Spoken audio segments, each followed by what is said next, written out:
the first difference between YDS and a church Bible study. And in a sense, it's the difference between YDS and most seminaries around the country and the world, is that we are, as a school, devoutly ecumenical. We have students and faculty from almost every major Christian denomination, and that's not even counting Judaism as a denomination of Christianity. I mean, we're here too. What that means is that the way that we teach the Bible cannot, or at least should not, come out of or speak into any particular faith tradition. And on the face of it, that might sound obvious, and perhaps especially so to this particular audience. But there's actually a pretty radical claim here.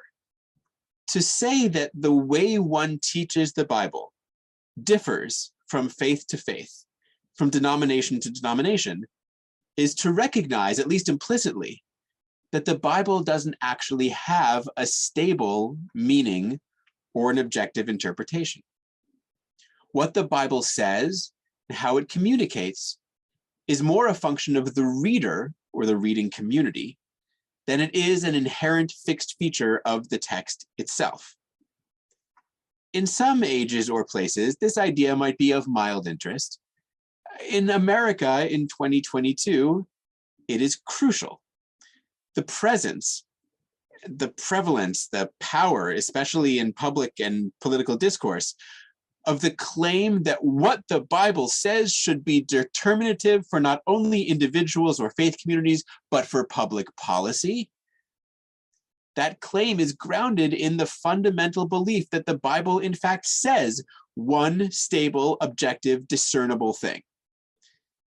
In that light, even to say as a simple pedagogical statement that the existence of other people from other faith traditions in one place, in one educational and social space, precludes teaching what the Bible means in the usual sense, to say that is to actually just stake a significant claim for our students. Even better, the presence of so many different faith traditions in the classroom and in the YDS community at large means that there's ample opportunity to learn what others think about and do with the biblical text. And this accomplishes the basic pedagogical goal of decentering. No one's particular background is prioritized. In a sense, certainly in my classroom, it's usually the case that every particular background is in fact pushed to the margins, because the Christian community of students in the class is learning their Bible from a Jewish professor. And it's thus instantly clear to everyone in the room that I'm not going to be teaching them the Bible the same way that they might have learned it in church, whatever church they might have learned it in. I don't even really need to appeal to their ecumenism. I'm the embodiment of it, standing right in front of them. One of the most common questions that I get from YDS students at the end of my lectures is, but how does Judaism interpret this? And I love this question every time, because it gives me the chance to do two things. The first is to remind the students of the extraordinarily common misconception that one's own community is diverse and fractured, while every other community is monolithic.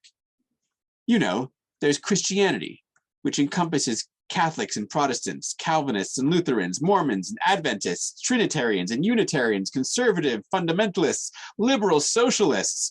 But what did Jews think?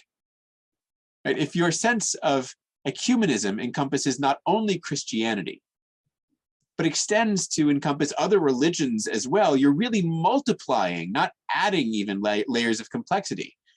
Because including Judaism means including all of the Judaisms, the same variety of ideas and attitudes, conservative and liberal, traditional and not, that we find in Christianity and in every other faith. So I like the question because I get to sort of make that point. But I also love the question of how does Judaism interpret this? Because it allows me to open a door that most students didn't even know existed. The thing about Jewish interpretation, and this is actually true pretty much across the board, is that it is, at its essence, decentering. and in its very essence pushes back against the idea that there is one answer to what the Bible means. Jewish interpretation doesn't seek to narrow the interpretive lens so as to see more clearly the single biblical truth. It is rather like a kaleidoscope, reading the biblical text from multiple different angles simultaneously, without privileging any one of them as more or less authoritative or true. The core of Jewish interpretation is the same as in improv comedy. That is, yes and. Jewish interpretive texts are compilations of opinions, of readings, of legal disputes, of stories. It's not about discerning which one is right. It's about exploring the possibilities inherent in the biblical text. Hearing this opens my students' minds to the idea that one could actually interpret the Bible without trying to discover its single or dominant or primary true meaning.